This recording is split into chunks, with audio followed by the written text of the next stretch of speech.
ሰላም የተወደዳችሁ ውድ ቤተሰቦቻችን እንደምን አላችሁ?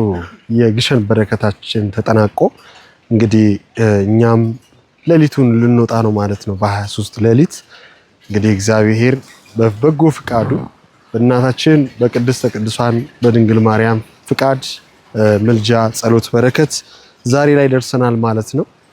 እንግዲህ እንደምታዩት አብዛኛው ማህበረሰብ ተጠናቆ እየወጣ ይገኛልና እኛም ሰልፉ እጅግ በጣም ከባድ ስለነበረ ሌሊት እንወጣለን ብለን ያቀርነው ለዛ ነው ወደ 23 ያዘዋወር ነው።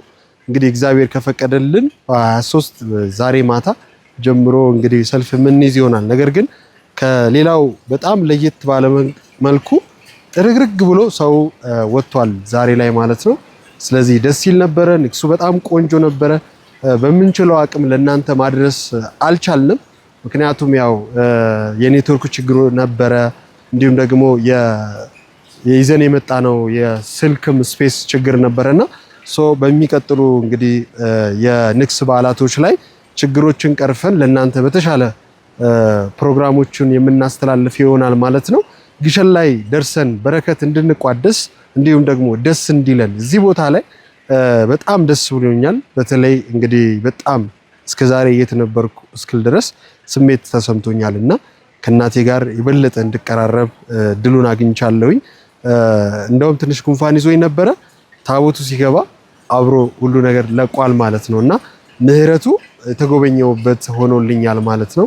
እንደ አጋጣሚ ሆኖ በጣም ደስተኛ ሆኛለሁኝ። በጣም ቀሎኛል። አሁን የምገኘው ቅዱስ ዑራኤል ቤተክርስቲያን ላይ ነው። እዚህ ቦታ ላይ ሆነን እንግዲህ ወደዛ ወደ ማዶ ወደ በሩ እየተመለከተን ያለነው ማለት ነው። በያላችሁበት ዓለም ዳርቻ ሰላምና ፍቅርን ጤንነትን እንመኛለን። በቀጣዩ ቀናቶች ደሴ ካረፈን በኋላ ደግሞ ወደ ሐይቅ እስጢፋኖስ እንወርዳለን። ውድ ቤተሰቦቻችን እዛ ደግሞ ያለውን በረከት አብረን የምናየው ይሆናል። በየመንገዳችን የምንሰራው ቪዲዮዎቻችንን ሁሉ ወደ እናንተ እናደርሳለን። እስከምንገናኝበት ሰከንድና ደቂቃ ሁሉ እግዚአብሔር የተመሰገነ ይሁን። እናመሰግናለን። ባልያላችሁበት ሰላም ቆዩ።